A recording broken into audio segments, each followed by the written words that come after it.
seu consultório, chega um paciente, como saber se o problema é físico, orgânico, ou psíquico ou espiritual? Ah, tá. Essa é uma pergunta que normalmente o paciente faz, né? O qual é o seguinte, existe uma ideia de senso comum de que ou um problema é espiritual ou ele é orgânico. Ah, doutor, meu problema é espiritual ou é orgânico? Isso é uma falha conceitual. Por quê? Porque a mediunidade, por ser uma faculdade de senso-percepção, ela tem um componente orgânico, tá? É interessante que Kardec, no livro dos médiuns, vai dizer, mediunidade é biológica. É verdade. Tá? Então, o que acontece? Quando uma pessoa ela tem uma interferência espiritual, o organismo reage. Tá? Então, o que acontece? Se a pineal, que está no meio da cabeça, capta por ondas eletromagnéticas, como o celular capta uma mensagem, aquela interferência espiritual, ela está arquivada no cérebro, ela vai reagir dentro do cérebro. Então, quando há uma aproximação de um espírito, na nossa casuística, nós observamos que há uma tendência a uma resposta adrenérgica, adrenalina. Então, a pessoa acelera o coração, aumenta o fluxo sanguíneo dos rins, então a diurese aumenta o fluxo sanguíneo da cabeça.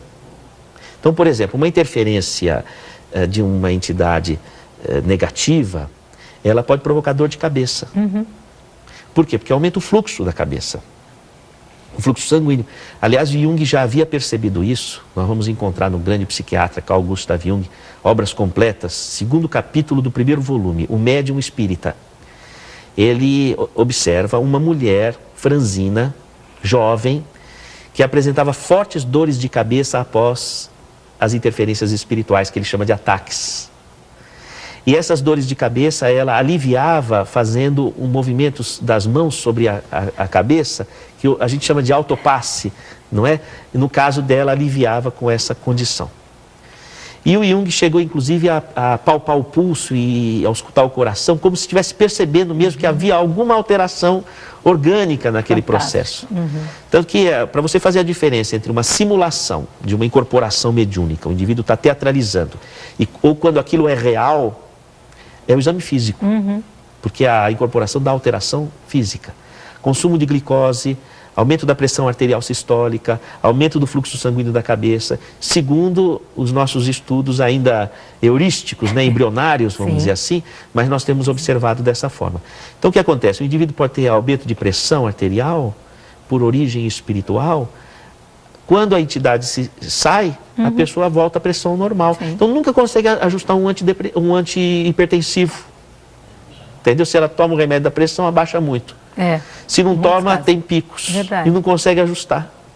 Mesma coisa, se há consumo de glicose, como que faz o diabético? Não consegue acertar os níveis de glicemia.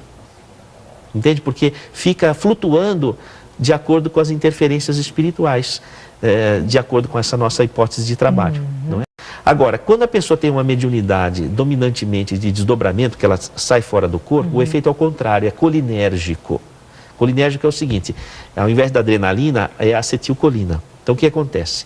A pessoa tem uma diminuição do batimento cardíaco, uma queda da pressão arterial, e ela tem um aumento da peristalse, do movimento do aparelho digestivo. A barriga ronca, faz barulho, faz...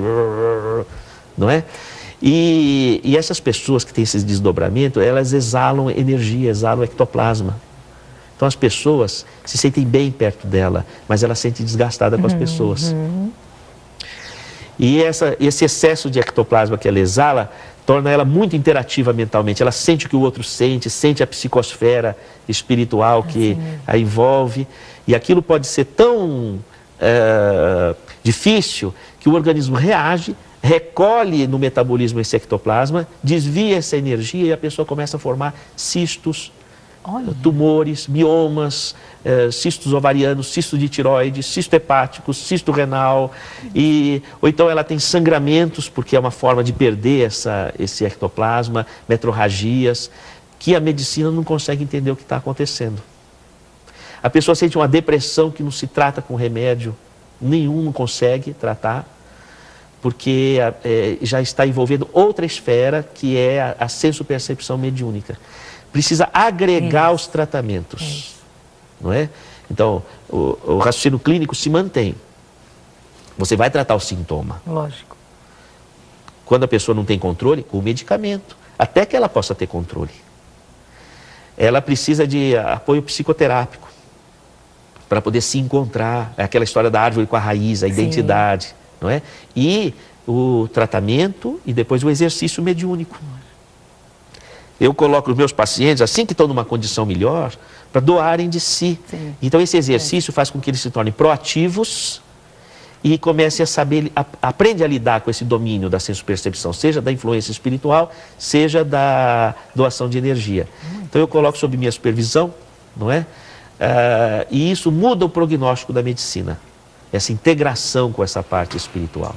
Eu pude acompanhar uma terça-feira e é brilhante esse trabalho onde você vê, o que você está dizendo aqui é visto, né? A olhos vistos você consegue perceber isso, realmente. É muito interessante a evolução clínica, Sim. sabe? Você acompanhar o caso e ver que casos que a medicina não dava um prognóstico favorável e Sim. começa a mudar o perfil, sabe? Eu ainda acho que é uma pontinha do novelo que nós estamos puxando, Isso. sabe? Tem muita coisa a se pesquisar ainda nesse assunto.